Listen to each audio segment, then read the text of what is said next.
मैं वही कह रहा हूँ ना, कथनी और करनी में फर्क है। कभी जबरन धर्मांतरण की बात करके पोलराइजेशन ऑफ वोट, कभी हिंदू मुसलमान करके पोलराइजेशन ऑफ वोट। लेकिन जो हकीकत है कि हमारे गांव के बच्चे मर रहे हैं, हमारी बेटियां सुरक्षित है। 15 साल की बच्ची के ऊपर गोली चल गई, पुलिस लाइन में क्या कहते हैं, बुजुर्ग को लूट लिया गया, 4 साल की बच्ची का बलात्कार हो गया 3 दिन पहले। आखिर क्या हो रहा है इस राज्य में? हमारी ये जो नेशनल क्राइम ब्यूरो है उसकी रिपोर्ट में आ रहा है कि प्रत्येक दिन एक बच्ची का बलात्कार हो रहा है इस उत्तराखंड राज्य में। कुछ सही नहीं है, ये बर्बाद कर देंगे पूरे राज्य को। और इनका ध्यान केवल इलेक्शन में, इलेक्शन के वोटों पे है और ये कुछ नहीं जानते। इनके लिए सिरदर्द बन जाएगी एक दिन, कंट्रोल करना इनके लिए भारी पड़ जाएगा। बता रहा हूँ, यही है मेरा। धामी की आंखें कब खोलेंगे? कितनी और हत्याएं होना चाहते हैं? क्यों नहीं वो डीजीपी के खिलाफ कार्रवाई करते? मैं लगातार देख रहे हैं, आप 1 महीने से डीजीपी के खिलाफ कह रहा हूँ, कानून व्यवस्था चौपट हो। देखिए, लॉ एंड ऑर्डर के लिए डीजीपी पूरी तरीके से जिम्मेदार है। और जितनी घटनाएं घटी है, क्यों डीजीपी की फोटोग्राफ्स हाकम सिंह के साथ दिखते हैं? क्यों डीजीपी के रहते हुए आतंकवादी यूपी की पुलिस पड़ती है? क्यों डीजीपी के रहते हुए यूपी की पुलिस बिना बताए हुए गोलीबारी करती है? क्यों डीजीपी के रहते हुए बिना एफआईआर के केदार को गिरफ्तार कर लिया जाता है और गायब हो जाता है? क्यों डीजीपी के रहते हुए अंकिता भंडारी केस में उसकी मृत्यु के बाद एकदम से डोजर चल जाता है और क्या कहते हैं, फॉरेंसिक जांच के लिए कोई भी तथ्य नहीं जुटाए जाते? कैसे वहां आग लग जाती है? क्यों डीजीपी के रहते हुए आज हमारा ये लड़का मर गया, रावत हमारा विपिन मर गया? क्या हो रहा है? थाने के लोग अपराधियों को गिरफ्तार करने के बदले जो आंदोलनकारियों को गिरफ्तार करे। अभी मैं जेल से आ रहा हूँ खुद स्वयं, क्योंकि हमारे कुछ साथी जो लगातार अंकिता भंडारी केस में अनशन में थे और 52 दिन हो गए, 14 दिन से आमरण अनशन चल रहा। 7 दिन से जो आमरण अनशन में हमारे साथी बैठे थे, जब उनको लगा कि 14 दिन के आमरण अनशन में प्रशासन बात नहीं कर रहा, वो राज्यपाल महोदय के दरवाजे पे सुबह 5 लोग अनशन करने आए ताकि शायद गवर्नर साहब सुन लें। लेकिन उनके संग मारपीट हुई और उनको थाने ले गए। जब मैं उनकी हालचाल पूछने गया, मुझे भी गिरफ्तार किया गया और मेरे तमाम साथी जो थे, हम सबको गिरफ्तार करके पुलिस लाइन लाएगा। और डीजीपी के मुझे लगता है कि निर्देश होंगे कि हम अपने विपिन भंडारी के इस केस में यहाँ मदद करने ना आ सके, क्योंकि मेरे बड़े भाई हमारे जो विधायक हैं वहाँ के हमारे भंडारी साहब, राजेंद्र भंडारी जी, वो यहाँ बैठ गए थे साथियों को लेके, तो मुझे भी यहाँ आना था। लेकिन मुझे बहुत बमुश्किल वहां से मैं आ पाया यहाँ। और लगातार डीजीपी की तरफ से कोशिश हो रही कि मामले को दबाया जाए, हर मामले को दबाने की कोशिश हो रही है। हम इसीलिए कह रहे हैं किसी योग्य व्यक्ति को यहाँ लाना चाहिए। ये जो चौकी इंचार्ज है वो लगातार उनके पिताजी से कह रहा था कि साहब आप कंप्रोमाइज कर लीजिए, खत्म कर दीजिए मामला। इतनी गंभीर चोटों में बच्चा अस्पताल में था और आज लड़ते लड़ते वो बच्चा मर गया, नहीं जीत पाया अपने चोटों को। और आज क्या कहते हैं, उसकी गिरफ्तारी हुई। क्यों नहीं पहले गिरफ्तारी हुई? क्या कारण था? और क्यों ऐसे चौकी में ऐसे इंचार्ज बैठाए गए जिनको तमीज नहीं है? मैं देखिए नाखून लगे हैं मेरे भी, आज बुरी तरीके से इस तरीके से व्यवहार हो रहा है। पहाड़ के बच्चे कहूं कि मैं तो पूरे उत्तराखंड के माता बहनों की भी बात कर रहा हूँ, कोई सुरक्षित नहीं है। इसीलिए तो रिपोर्ट में आया कि प्रत्येक दिन उत्तराखंड में एक बलात्कार हो रहा है। ये हम नहीं कह रहे, नेशनल क्राइम ब्यूरो की रिपोर्ट में है 2021 की।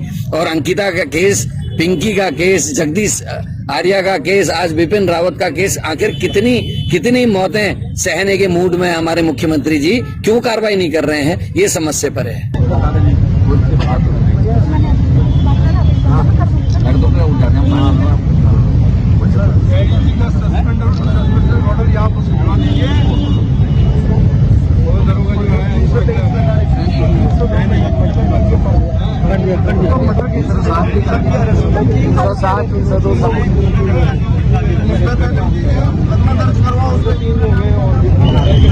अरे मेरे भाई मुकदमा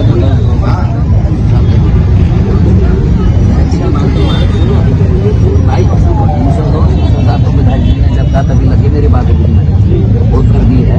सस्पेंशन किया अभी जैसे गिरफ्तार नहीं हुए, 3 लोग जो हमारी बॉडी नहीं है और लोगों के भी परिवारों की बॉडी है ना। मतलब आप लोग हम लोग कह रहे हैं कि आखिर धामी की आंखें कब खोलेंगे? कितनी और हत्याएं होना चाहते हैं? क्यों नहीं वो डीजीपी के खिलाफ कार्रवाई करते? मैं लगातार देख रहे हैं, आप 1 महीने से डीजीपी के खिलाफ कह रहा हूँ, कानून व्यवस्था चौपट हो गई। अंकिता के मर्डर केस में वीआईपी को बचाने के लिए जो बेशर्मी सरकार ने दिखाई है, डोजर चला के आग लगा के और अधिकारियों को प्रोत्साहित करके, उसके बाद केदार भंडारी केस, आज हमारे विपिन रावत का केस हो गया। आखिर क्या चाह रहे हैं धामी जी? क्यों नहीं हटाते डीजीपी को? आतंकवादी पकड़ रहे हैं, यूपी की पुलिस वाले गोली चला रहे, यूपी के पुलिस वाले, जेश प्रमुख मरता है हमारे उधम सिंह नगर का, यहाँ कहता है अंकिता मर जाती है, हमारा केदार आज तक नहीं मिला, माँ बाप दर दर ठोकरे खा रहे हैं, उसकी बॉडी नहीं मिल रही, पता ही नहीं है क्या किया पुलिस ने। सीजीएम साहब जब कोर्ट से आदेश करते तब पुलिस के अधिकारियों के खिलाफ कार्रवाई होती है। अंकिता के केस में वीआईपी को बचा रहे, आज ये बच्चा 6-7 दिन हो गया एफआईआर करे हुए, गिरफ्तारी नहीं करी, लगातार पुलिस ही लवोजत कर रहे थे और उसके बाद माँ बाप के ऊपर दबाव डाल रहे थे कि आप कंप्रोमाइज कर लीजिए, और आज जब बच्चा मरता है तो सुबह गिरफ्तारी करते हैं। तो इसका मतलब पुलिस संरक्षण दे रही थी अपराधियों को, सोच रहे थे कि ये बच जाएगा तो शायद उसको हमको कुछ नहीं करना पड़ेगा। आखिर राज्य में कानून रह कहाँ गया है, और धामी जी का इतना मोह आखिर क्यों है डीजीपी के साथ? मुझे लगता है कि वीआईपी को बचाने का प्रोत्साहन दिया जा रहा है डीजीपी को कि तूने वीआईपी बचा दिया, ठीक किया है, और यही कारण है। और इसी तरीके से पहाड़ के बच्चे ऐसे ही मरते रहेंगे मुझे लगता है, तब तक इनकी जो आंख है धामी जी की खुलने वाली नहीं है। होटल में बिपिन रावत खाना खा रहा था दुंदरबार में, देहरादून में। कुछ गुंडों ने आकर के उसके सर पे ताबड़तोड़ हमला शुरू कर दिया। दारू के नशे में वो चोर थे और हमने बेहोशी की हालत में उसको 19 अस्पताल में भर्ती कराया। ठीक है। 10 दिनों तक वो मौत और जिंदगी से जूझता रहा। आज सुबह 3 बजे तड़के उसकी मौत हो गई है।